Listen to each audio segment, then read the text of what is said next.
Hey up Holden fans, I've got a motor here that I bought locally, just a short block, and it's a Holden 202. It's a 3.3, it's marked 3.3, date code 22F9, so 22nd of June 79. The engine number's VL, so Commodore motor, be a VB Commo I think. And I didn't ask the guy what condition it was in. It was, you know, just clearing junk out of his garage as is. It's been well stored, there's no corrosion in it at all.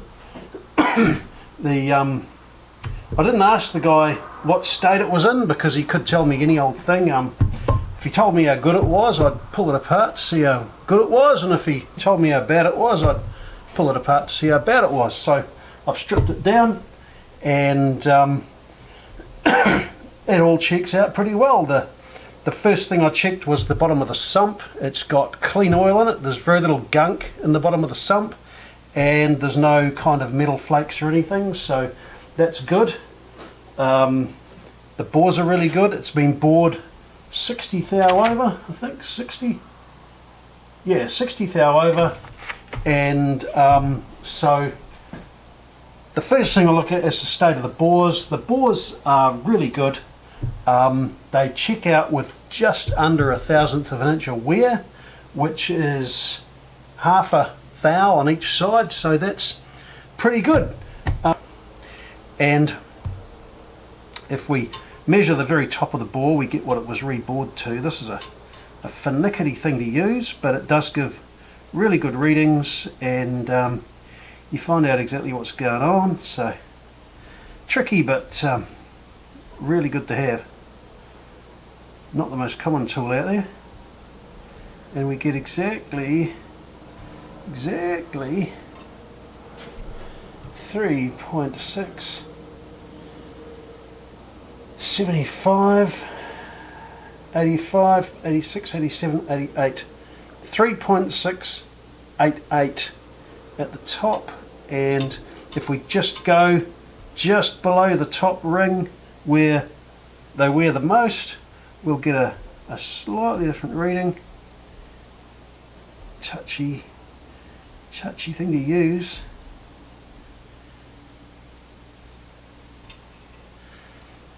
.789, that's 75 85 3789, a little bit under. Let's just get a shot of that. That's your 3.789. that's the 10 is the 0 is the 75, that's 85, come on focus, 86, 87, 89. So the bores are looking, a bit of reflection there, it's hard to see. There's a little bit of crosshatch left. The light in here is not great for filming the bores. There's consistent marking all the way down. They're pretty good. The top of the cylinder head, I'll just get a shot along here. These get pretty dirty. In terms of corrosion on the face of the head, I don't think I've seen a Holden block, and I've had a dozen or 15 of them, that's actually been decked. They are very consistent and very flat, even when they get old. But the problem is, you get this corrosion here, this black, that you want to clean up, but you don't want to touch the area where the head gasket steel bands seal around the bores. So I'll just stop filming here, and I've cleaned the top of this and I've measured it. I measure and do the whole thing, and I mean, if I found it was stuffed, I wouldn't be making the video. So because it's all good, I'll make a video, put it all back together, make it run. It's all good entertainment. If I pull it apart and said, oh, this bit's buggered, that's the end of the story, well, that's a bit droll. So anyway, the thing to clean up is the top of the head and keep. There's a crosshatch here, machining mark, which it's been fly cut at the factory, and there's a, if you run your thumb along it, it's got a rough surface, which it's meant to have. That rough surface, try and preserve it That's what cuts into the head gasket and helps the head gasket actually work and seal. This is really good. The again, this one is a pretty good straight edge. Well, like it is straight, it's a straight edge. If we get my thinnest feeler gauge, which is broken, it's 1 thou. I'll go with the limit's about 2 thou for bend, I think. Actually, I haven't looked it up for so long because I haven't actually found a block that's been bent. We don't get you run it along like this, you don't get a 1.5 in there no matter what. It's really good. And that's pretty normal. And then across these, what you do get coming across is these bolts might pull out of the head slightly, being 40 years under pressure. Usually not too bad. And there's nothing there all the way along. It's really good to go. So we've got a good flat top. We've got bores that are good to go. The main bearings, and I'll do the crank later, I'm leaving the main bearings in there. They're really good.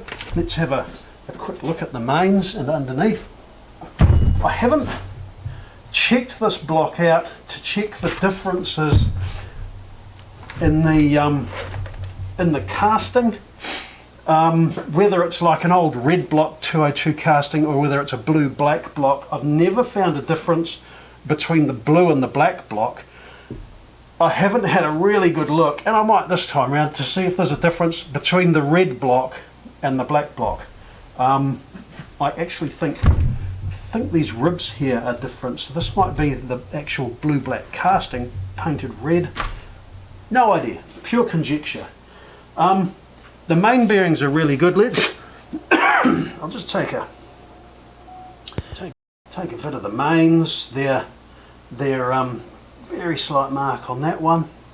There's just nothing to see here, folks. It's all good. There is no wear at all. Down here we've got the end float, and that's really good. It's got a rope main seal. They're expensive because I've bought a full set of seals and gaskets for it. Yeah, it's really good to go. There's those bores looking shiny and beautiful. There's a little bit of crosshatch in there. There's very little or no scuffing. It's a thing of joy. So if we, I'll stand it back up. There's not much to measure under here, and I'll just talk about the pistons. I'll get to the crankshaft next. The pistons, it's got a new bearing in it. Better watch that. It's everything's laid out straight just over behind me. These pistons, I'll video this. These pistons are really good. What's this, number 3? Grabbed it out of the box, and it's got the early type rods, not the Starfire rods. The rings are nice and tight in the lands. That top ring land there, just under the top ring, is really nice and clean, so it's been doing its job really well. You leave all that soot above that top ring because it just helps fill the gap and keep the air in. Not a lot of coke on that piston. I've cleaned up there where it says 60 thou, and it gives you the piston clearance there that you might be able to read. It actually says on another piston I cleaned up, it's 1.5 thou BOT, bottom of the piston skirt, and these all measure at about 2 thou, so nice and tight. Very little scuffing on these. I'll just clean this up. It's got a little bit of scuffing there. Sorry about the vid, it's getting turned to shit for a bit while I clean that. A little bit of scuffing on that piston there, you can see that if I hold it right. Around this side, this is probably the non-thrust power face. Just about no scuffing at all. It's all really good. Everything's wonderful. I'll just stop this vid. So, pistons are great. Everything is really good. So, who knows? You never know the history of the motor. You know, it could have come out of a car that was in a crash or rusted out. It came without a head, so maybe it blew its head gasket. Who knows? It's all looking really good to go. The proof of the pudding's in the eating. I will find a head from my stash of junk. and stick it on and see how it goes. So that's the block. There's not a lot else to check. It's flat, it's good, the pistons are great. I have not found anything wrong with this. The only thing I've found, which I'll get to in 2 seconds, is the big end bearings, and there's a bit of wear on them, so I've replaced them. So let's move the block out the way and we'll get to the crankshaft. Okay, time to look at the crank. The crank is really good. It's been machined 10 under. They're all completely round Holden crankshafts. The 6s don't seem to, they don't oval the cranks and they don't taper the cranks at all. The worst they'll do is get quite scored, and then you've got to give them, they might linish up or give them a grind. So what we've got here, we've got, always in millimetres, millimetres 47.99, 47.99, and it should be, I worked this out, 47.988 out of 48. So we're on the outside of the range. They are all completely consistent. If I measure that one, if I measure this one, the fit will be exactly the same, and this crank is really consistent. Everything is exactly the same, so it's very nice. Main bearings are the same, 10 thou under. Where are we? I'll just wind this baby out. Mains are meant to be 63.19 to 63.2155, and we are, what are we, 60,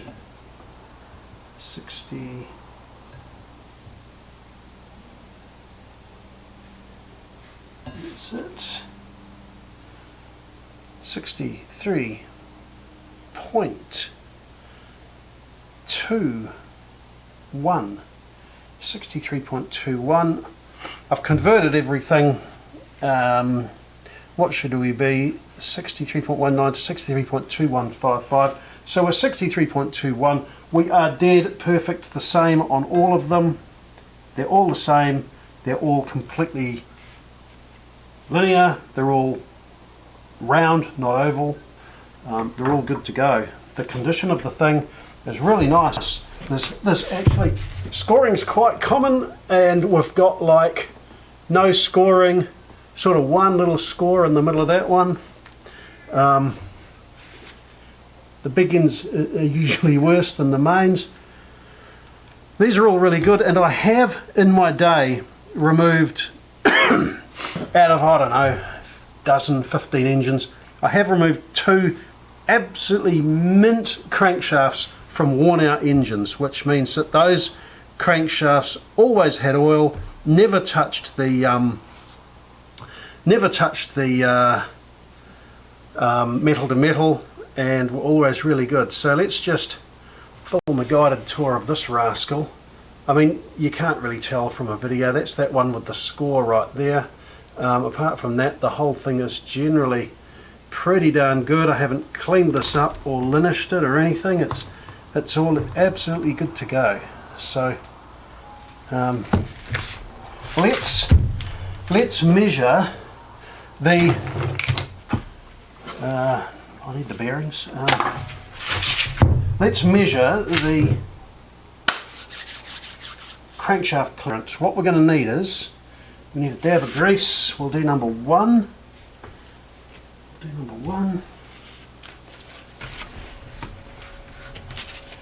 Try and make this quick. It's a bit boring. I could sit here and measure the whole thing, but you know, for all I could do, no, I could just be reading out numbers. We'll put a bit of Armour All as a release. Oh, we don't need it on that one.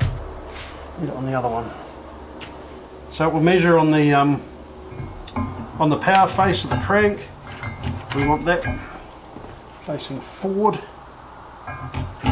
Put that facing forward. It's all in place. Got new bearing shells in here.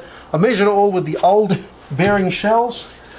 The old bearing shells had a little bit of wear on them, and only, which is sort of unusual, I haven't really seen it before, only on the power face. So I'll just get a movie here to show. Here's two bearings. That there hasn't gone through the white metal, so there's that's your underside bearing. That's your top one, that's your power one, that one right there. And the power one has got a little bit of wear on it there. And but the crankshaft is beautiful, and you can see the white metal's just getting ready to let go. I did get one of these and deal to it to see how far, what it was made of. So this is an ACL bearing. It's what are we, where is it, made in, let it focus, 20 August 97, and it's a 10 thou under. This copper, there's maybe a couple of thou of white metal. Actually you can see there's a layer of tin, that's a run-in sort of a lubricant.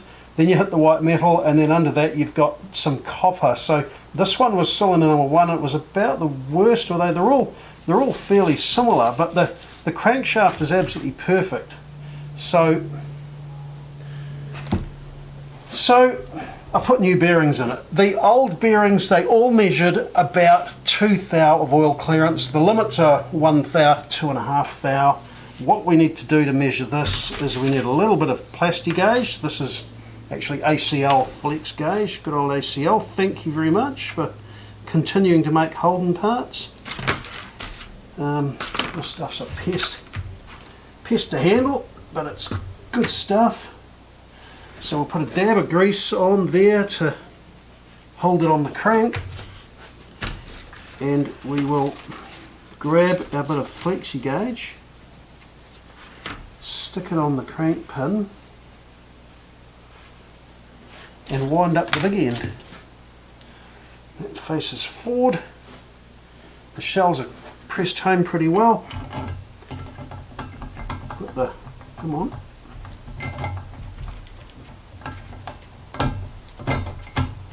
On you go. Where are my nuts? There we are. This has to go to 26 foot-pound. There's no problem with repeatedly tightening the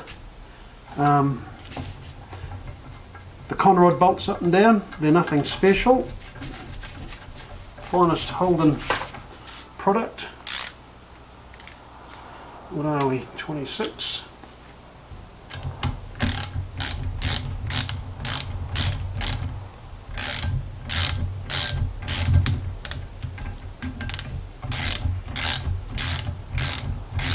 We'll tighten it up in stages. Just take it up nicely. 26 is not a hell of a lot, but Holden must have known what they were doing, because they don't come apart. That's that.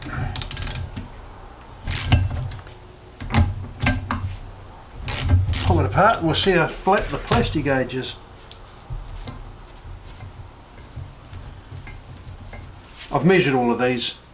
They're all 1.5, maybe pushing 2, so that might be how much wear there was on the big end shells, or these big end shells will be very slightly different manufacturing tolerances, but they seem to get them all down good, and they're fitting well. So the plasti gauge, just put that back together. Don't want to mix up the bits.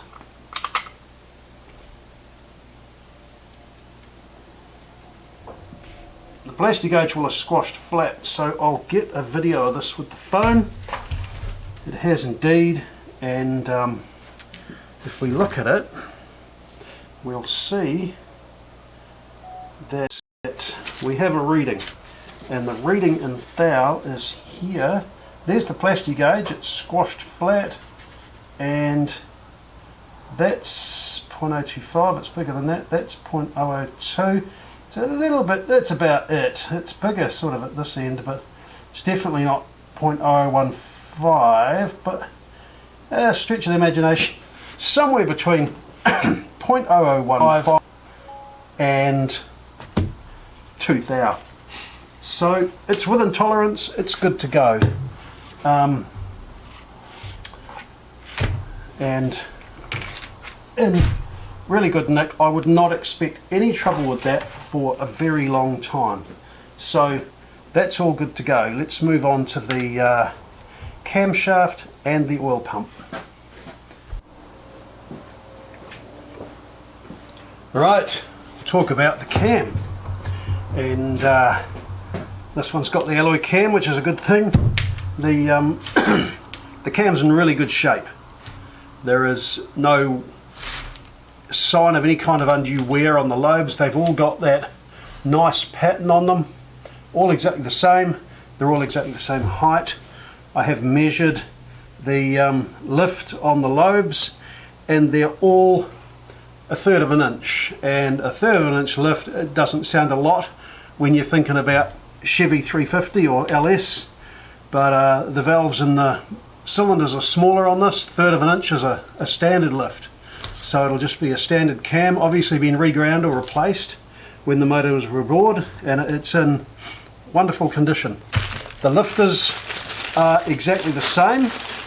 So the lifters are all numbered exactly as they come out. They've all got a beautiful wear pattern. I'll stick up a photo of that.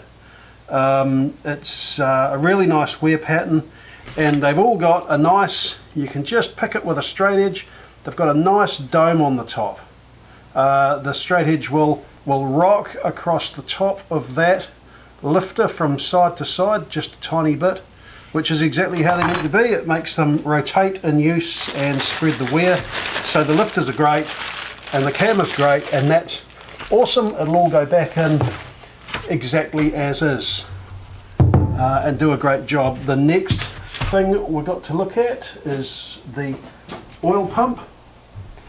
And the oil pump is in good condition. There's two kinds of Holden oil pump.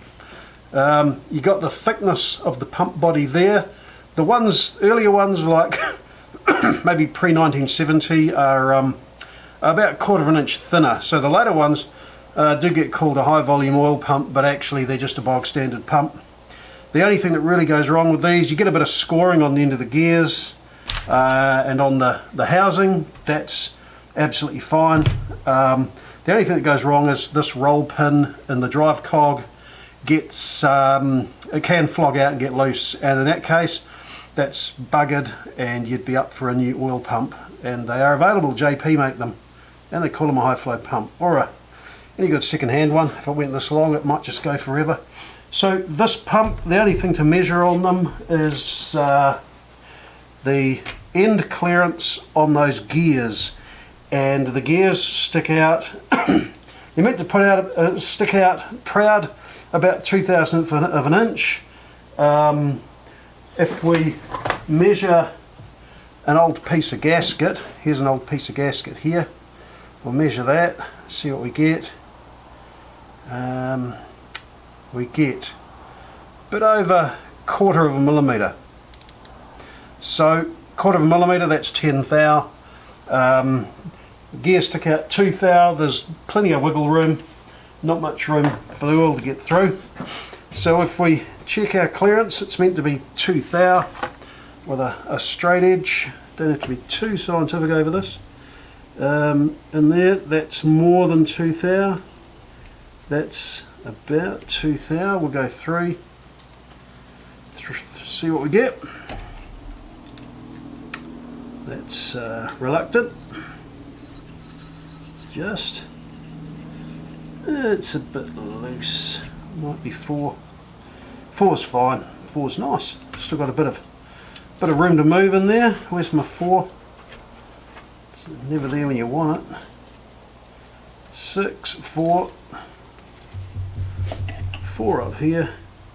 Yep, that's absolutely fine. So we've got a good oil pump there. I will put it back together, not with the cover it came with. Someone's put a nice chrome cover on it, but the chrome's flaking off. That will get caught by the oil filter, so that's pretty good to go. It's been chromed over the existing wear, which is a bit crap. So we'll jettison that. I've got another one here, a little bit of scuffing, all good to go. we'll put that pump back together. I've got the new gaskets and off it will go. So cam, oil pump, all happy, everything's happy. It's time to put it back together, and I'll find a cylinder head, stick it on, sacrifice a gasket and see how well it runs. Okay, it's showtime. I've got it set up with the usual test set, and we'll see if it'll go. That carve's a bit dodgy. I've just noticed it's lost its accelerator pump, but it's pretty old. It's always been reliable. So we'll give it a crank. It's all set up. I'll have the camera set up on this to see. I want to see it come up with oil pressure. I did tip it on its side and load it up with pre-prime it through the oil pressure hole, and it only took 150 mils of oil, so that's not much.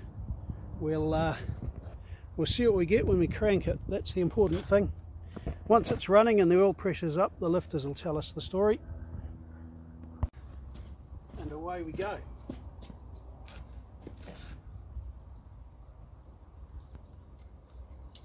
Contact, bit of juice. First start, I have cranked it 30 seconds to make sure everything's okay. See what happens.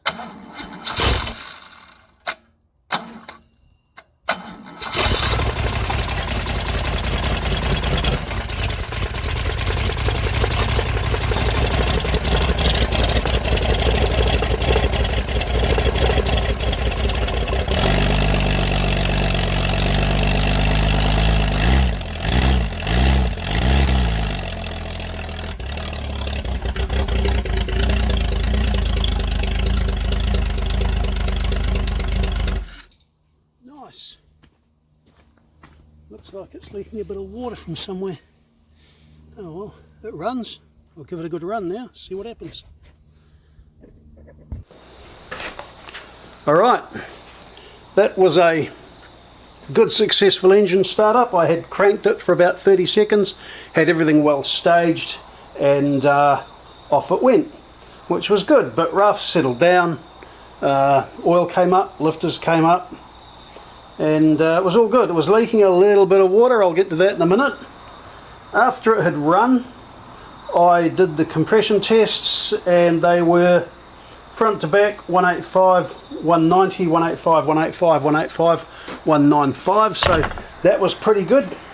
Excellent test. That's a good reconditioned 12 port cylinder head. Unfortunately it's not the one. This is a 3.3 block with a VL number, but it's 9 port, so very close to when they switched over, I suppose, to the 12 port heads, 79 date code I think it was. So good run.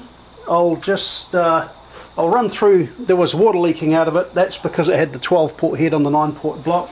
They don't line up. They can apparently. I've done a bit of research, but it's a bit of work. I'll just switch to the cell phone and run through this. This is the head gasket on the block. Correct head gasket. The 9 port's got these 2 holes here by the head stud, opposite the push rods. This is a 12 port, and it's a little bit different. So it doesn't have the 2 holes here. These have a row of individual holes, much closer to the bores along here. And here's the head. Here's the head that I was starting it with. And as you'll see, where are we? The 12 port. The 12 port's got the holes along here, close to the bores, and the 9 port head, if I line up the gasket where it should be, has got those 2 holes there. There's nothing there. That's actually them there, and it just doesn't quite have enough metal to block the holes. So didn't want to run. If you put a 12 port head on a 9 port, you can drill the holes along here apparently, and that'll work, but I'm not sure about going back the other way. So yeah, that was that. So that's a good good story, that engine block. It fired up well, it went together well, everything was nice on it, and so yeah, good engine start. I'll be selling that, but it'll be a very short block because I'm running out of bits of gear. I can't ship it or I'll have nothing left to do all the other motors with, so yeah, it'll just be a short block with no sample pickup, but if someone's got an existing motor, it'll be great. So yeah, like, don't subscribe, I don't care, and yeah, I'll do another engine one soon. I've got a HP 179 with forged pistons and little kidney chamber head and various other bits to go in, so yeah, I'll do a detailed how-to on that, and yeah, the usual start up and run. Right, thanks for watching, see you later.